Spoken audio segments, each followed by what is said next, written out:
Hello real world spectators, my name is Rain and welcome to another video log of my life on the Isekai realm. This is video log number 29 and it's been quite some time since my last video log. I'm hoping that everyone is doing well, everyone is okay. I'm here to tell you that I'm doing well myself.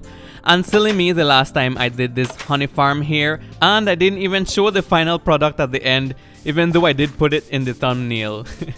But anyway, I'm going to start things a bit lightly here because even though I've been away for a month and I haven't done a video log since, I have been doing a lot of projects in the background and I don't know where that lead came from a llama most likely. It's strange. Did they kill a llama or something for them to have gotten that? That's so strange. But anyway, I have so much progress that I have done so far and I will be showcasing all of this progress. Starting with this simple thing here where I replaced all the flowers that I had here with sunflowers because I thought it would be a little more appropriate for all of these bees right here in this honey farm that I have here. Let's go a little bit to the back since I didn't even showcase this in the end of the last video log. All the redstone is hidden beneath the dirt here, as you can see. Like I mentioned before, I wanted this farm to actually blend in with the natural environment, just like how I have my outpost that is within the mountain itself. And yeah, I think I did pretty well. It does look well put together here. And because I've been working around this area for quite some time now, let's see what the rates are for this farm. And of course, the amount of honey bottles that you see in here does not reflect a certain amount of time because I have absolutely no idea how much time I have been around here altogether. But it does look fast enough to get me what I want. I mean, I'm not really using much honey blocks or honey bottles lately, so it's fine until I actually need to start using them in the future. But yeah, all I need to do is placing these bottles up the input chest at the top, and then a hopper will send them down to each of the dispensers below. And as I mentioned before, I actually do have a hopper minecart system below that will actually pick up these honey bottles like you just saw when they're dispensed from these dispensers filled with honey.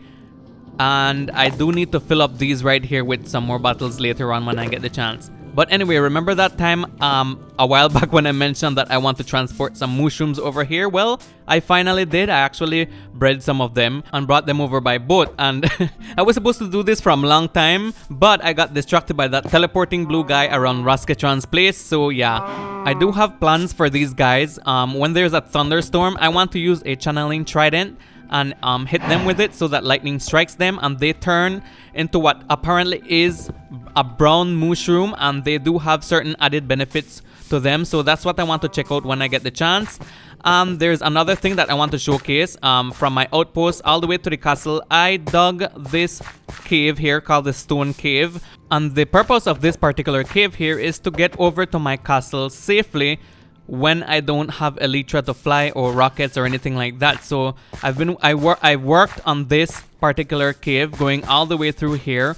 I did terraform it a bit and it leads out here to my castle. And here we have the east entrance, as you can see, which leads back to the second mining outpost, right? Where we came from in the first place. Alright, so the next thing that I want to show you guys is my slime farm. Remember the last time we had issues with it even working? When we covered this entire place up with glass, apparently this slime stopped spawning. For some reason they did not want to spawn under transparent blocks anymore, and I had to leave it open for air. But then, you know, I had to put all the water in the moat around my castle, so I couldn't afford to leave it open at that point. But apparently recently that issue wasn't a problem anymore because for some reason now, which I have no idea why, they started spawning again. I did remember flying past and I saw some slimes jumping around and they did fall, and we do have a lot of slime balls. Wow,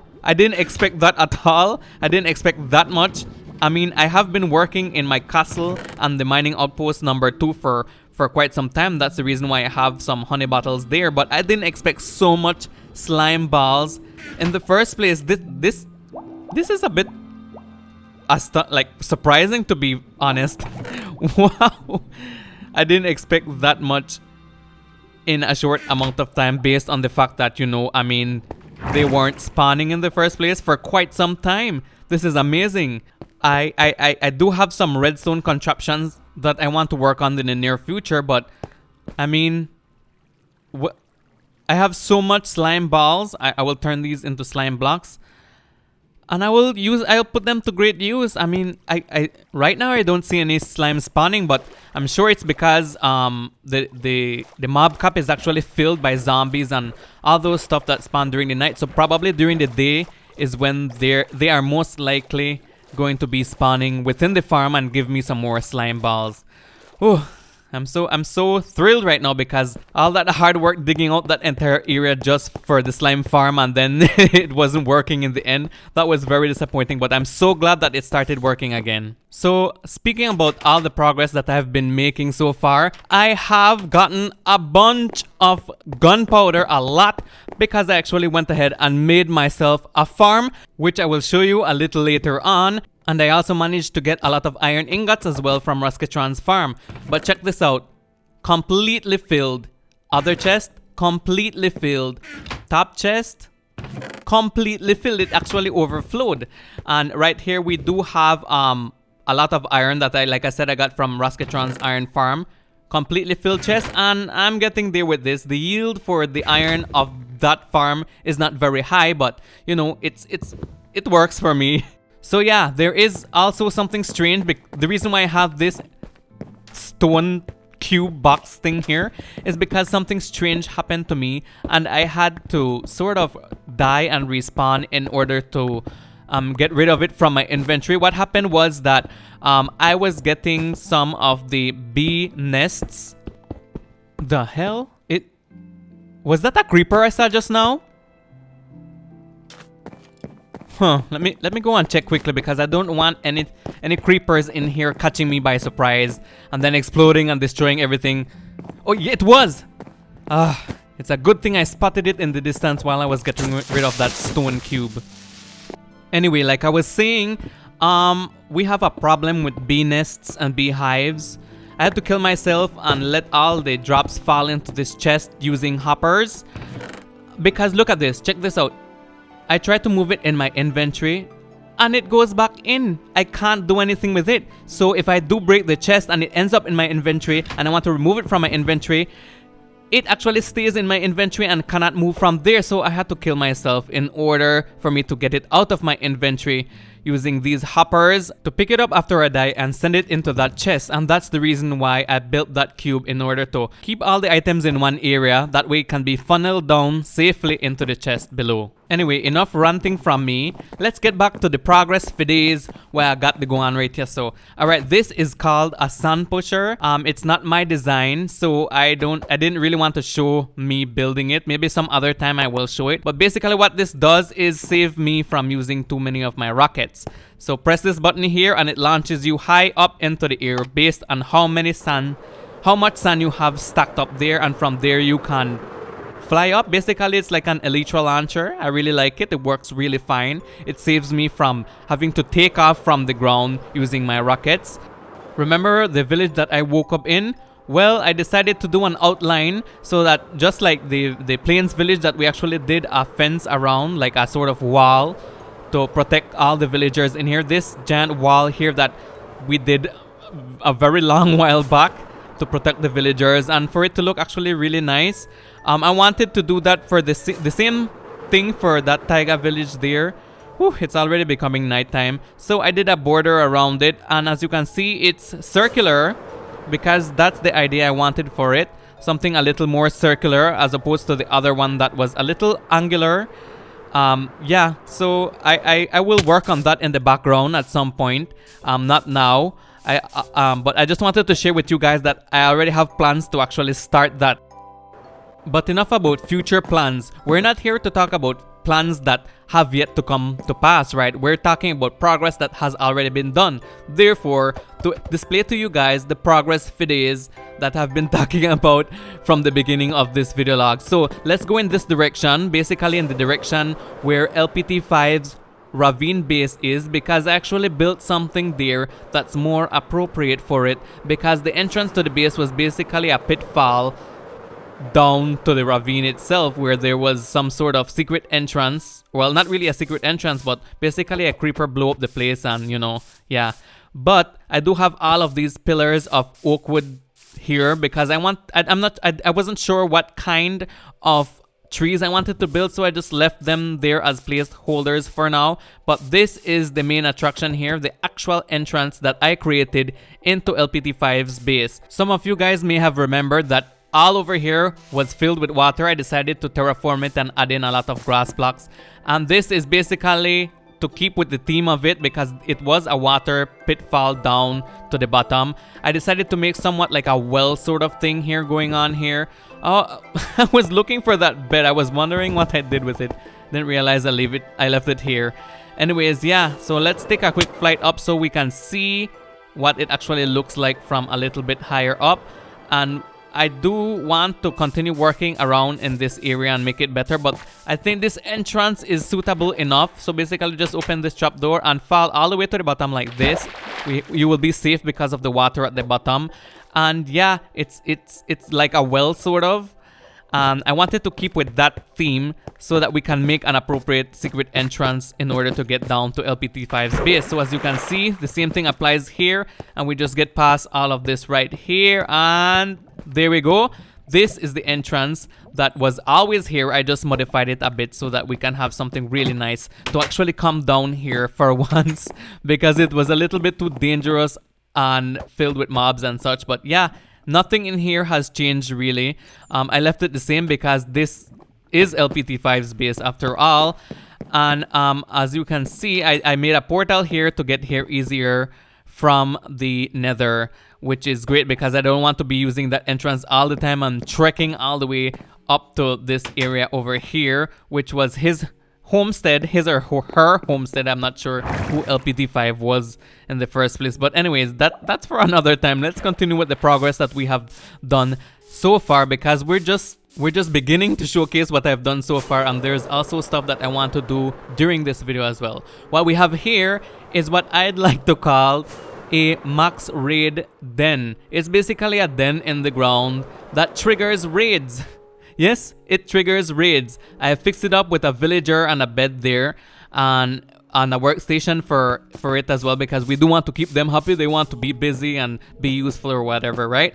So yes, that's basic. It's basically stylized in the idea of Pokemon Sword and Shield, and it triggers raids, and the MUX Read den is actually named after raids as well. So I wanted to keep with that little theme. It's fun for that. And let me just kill one of these pillagers here to show you guys that it does trigger a raid, and we won't actually go through the raid. We'll leave it here. See? The raid bar has loaded, and yes, it does work. So basically, we'll use this area here for all members of this realm so that they can trigger raids. You know, sometimes they spawn around the entrance of LPT5's base, sometimes even underground, which is a little bit annoying. So what I'll have to do is actually cover up and light up those areas and find ways to prevent them from spawning. But see, there they are. They already spawned. So we have here a MUX Read den. I'm just going to call it a raid den. I'm not sure about the MUX part because I don't want to make it too much like the Pokemon games. Alright, so this is something very interesting that I added, and yeah, having this little beam out makes it a lot similar to how it looks in the Pokemon game, right? Okay then, so let's get out of here before we get killed by this small raid that just spawned in. You know, every time I see this place and this particular platform here, I keep remembering there are so many unanswered questions that we have in regards to what happened that fateful time when the pillagers took away the trident, and then this entire area was changed into what it looks like now. There's just so much. We don't know what happened in the first place, and also we do have some new strange things going on, like that blue guy around Rasketron's base. For some reason, it's only around there that he appears, which is very strange. I hope at some point we get to actually, you know, find out what's actually going on around here, like seriously. And then we do have that one guy that we rescued along with Black Slate, that was trapped in LPT5's base. He's unaccounted for. We haven't seen him since his escape. Anyways, let's go to the Kame Beach house on Spawn Island. And like I was saying, we haven't seen him since then. We also do have a new member called Prathronox. Where did he come from? I'm not even sure. Not even he's sure where he came from. So we still have unanswered questions, basically mysteries that we need to solve at some point.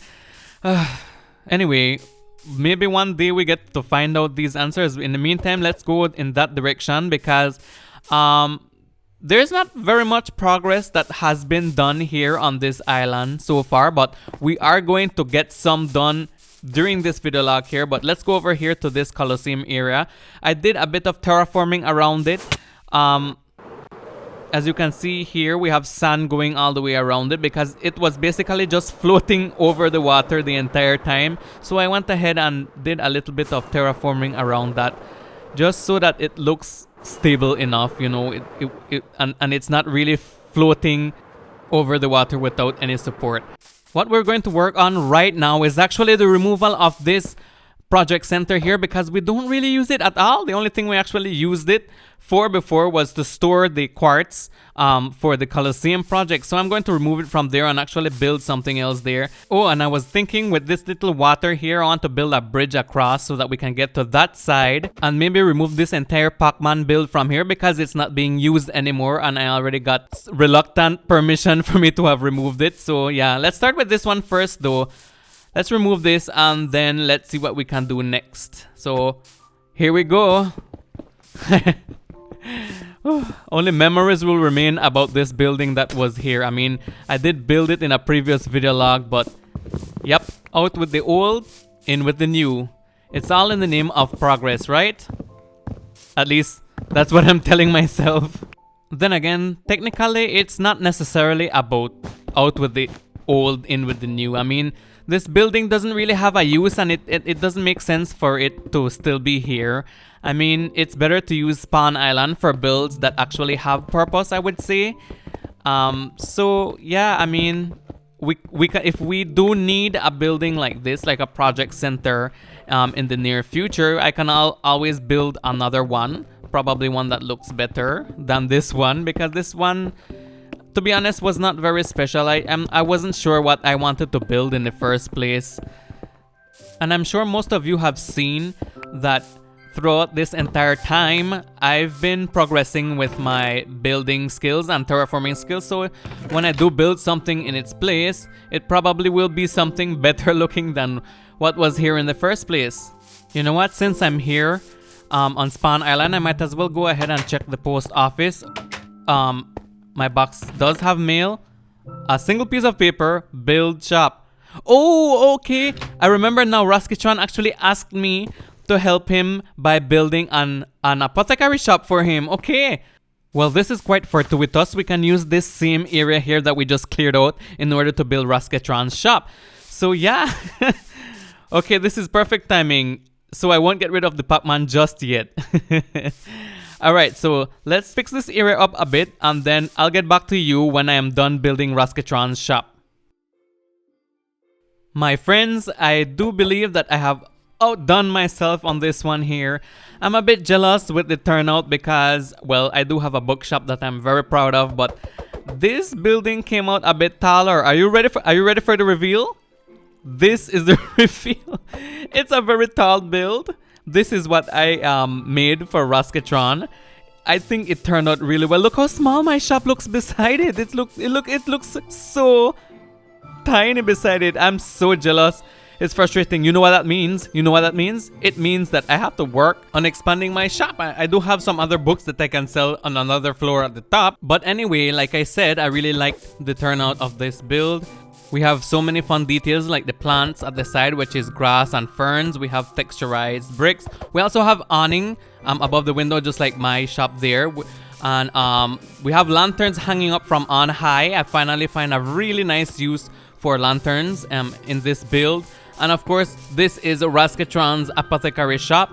So this is what he will be using in order to sell his potions, his splash potions specifically. And of course, every shop needs to have an ender chest, Alright, so these are the quartz that were inside of the project center before. I'll move that afterward. But we have shulker boxes here that will be used to put all of the splash potions inside with all the descriptions on the signs and also the prices.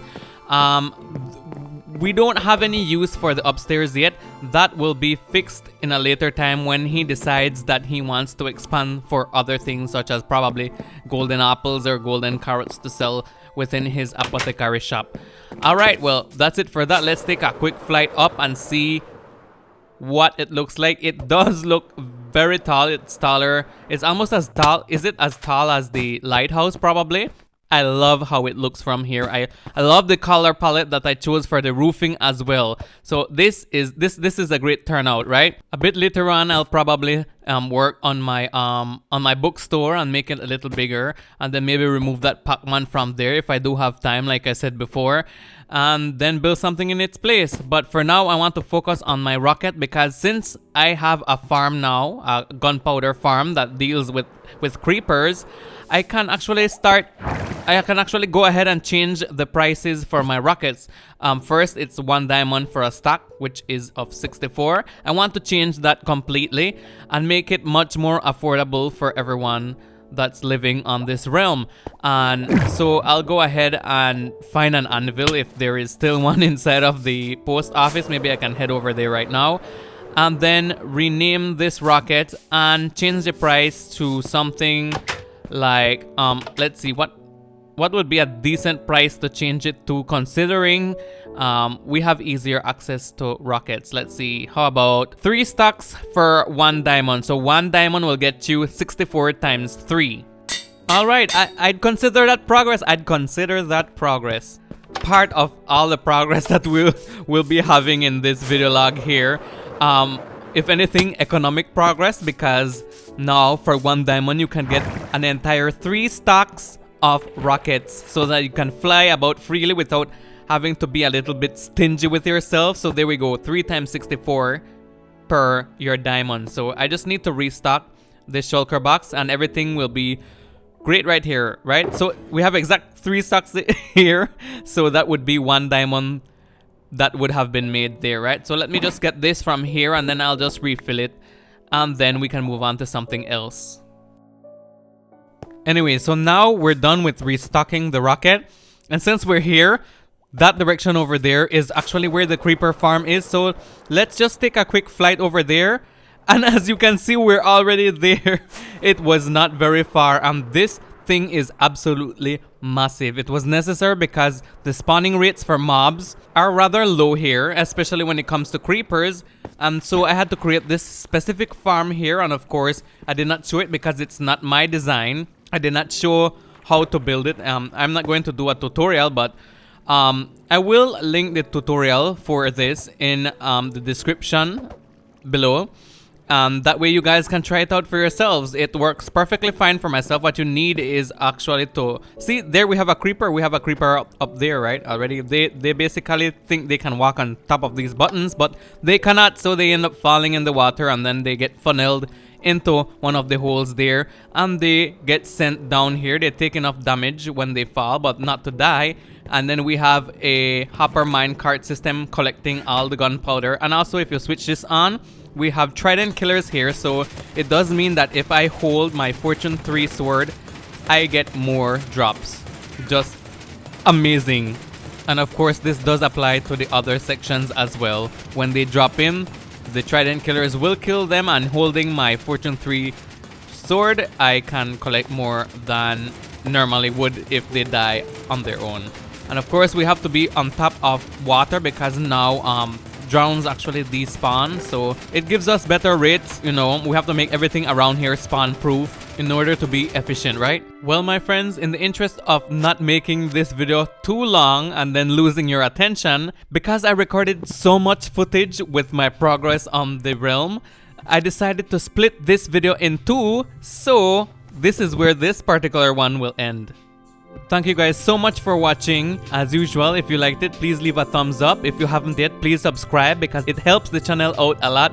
And in case you didn't already notice, the title has Progress Videos Part 1, which means the continuation is coming up in the next video log, next episode.